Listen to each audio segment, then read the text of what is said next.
Rand Paul is getting some negative press attention for what's seen as massive hypocrisy when it comes to government aid for those who've been devastated by natural disasters. You can see a photo of him seemingly in real time having to respond to these sorts of concerns. But let's talk about this, because right now he's saying the Kentucky tornado victims should get federal aid. And let me just jump out in front and say they definitely should, very much so. But that said, this appears to have been a change in position for Rand Paul, because back in 2013, Paul was one of 31 Republican senators who voted against a $50.5 billion relief aid package for Hurricane Sandy after previously receiving disaster aid for their home states. Of course, these other states had already, but they didn't want to allocate the money for Hurricane Sandy.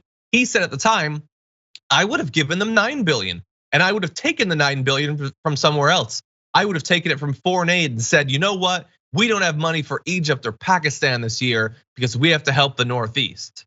So we can maybe, I totally would have done it, but only if we take the money from something else. Because remember, for Republicans, some stuff is free. There's always gonna be money for the defense. Other stuff is, I guess like we got like a little bit of money set aside for helping someone. I don't care, maybe it's Pakistan, maybe it's New Jersey, whatever, but pick one, you get one of those. By the way, he also voted against relief for Puerto Rico after it was hit by Hurricane Maria in 2017, as well as a bill that provided assistance for Texas after it was struck by Hurricane Harvey. In 2019, he also voted against a bill that appropriated $17.2 billion in disaster relief funding to several federal agencies.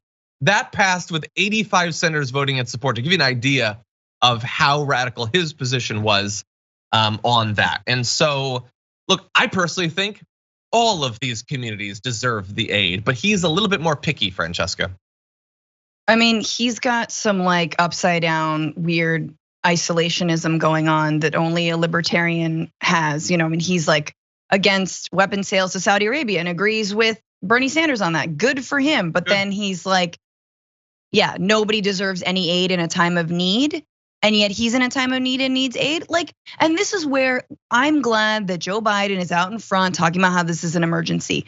Yes. But I also would like a declared emergency. I would also like him to use this as a moment to talk about the importance of government, of federal aid, and maybe even talk about Puerto Rico and talk about the crassness with which not just Senator Rand Paul, but the former president, who he so-called doesn't think about very much, but he should, how he treated Puerto Rico in the aftermath of that disaster and the thousands of people who lost their lives, the months that they went without power. And just say like, no, we are better than that. Here's how I'm going to be better than that.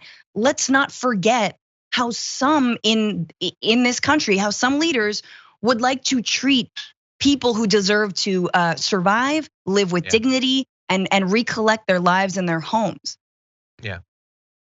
And I think the reason that that's a good idea is because this is not the last natural disaster we're gonna have. And it's looking like we're probably gonna have to have another debate about, well, what if it's wildfires that hit like near LA? Well, that's a lib place, so is he gonna oppose aid there? What if Nashville, half of it collapses in a massive land sink or something? Are we gonna give them aid? How about this? How about we have a bunch of money, we're wealthy as a country, largely because we've extracted all this money from other people. So at the very least, when a disaster hits one of them, we help them, like always, everywhere. But what do I know? I'm just making a disaster political, or at least that's what Rand Paul's spokesperson says, saying Kentuckians across the Commonwealth are suffering and grieving today. This tragedy is uniting everyone around the common goal of helping and healing. Politicizing that suffering would be low for even the deepest partisan.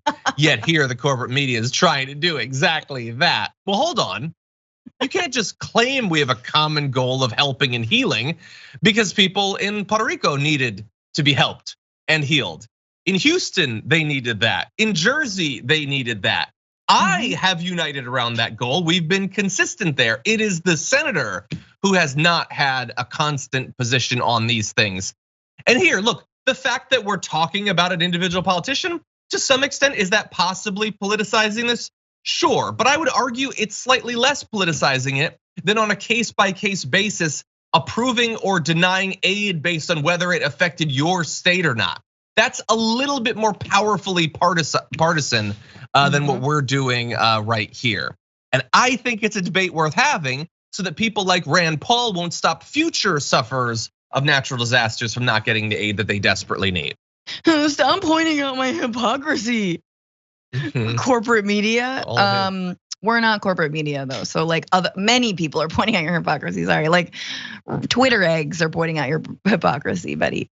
Yeah, and we're gonna see, by the way, like he's the easiest to target for right now because he's so clearly hypocritical.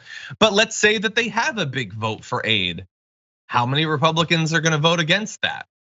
I don't know, maybe none because it's affecting some red states, but I don't know, Rand Paul, he wasn't against aid to Texas. So sometimes they're willing to screw over even other Republicans. After all, it's government money. They don't want it going to regular people. That's what unites them, whether they're old school neocons, establishment, corporate Republicans or whatever a libertarian is supposed to be these days. They all think that money needs to go back to the same billionaires.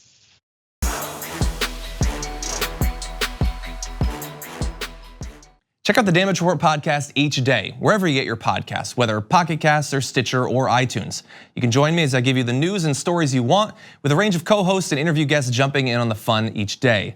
Again, that's the Damage Report, wherever you get your podcasts. And if you get them at iTunes, don't forget to rate and review. Sometimes I'll read them live on the show.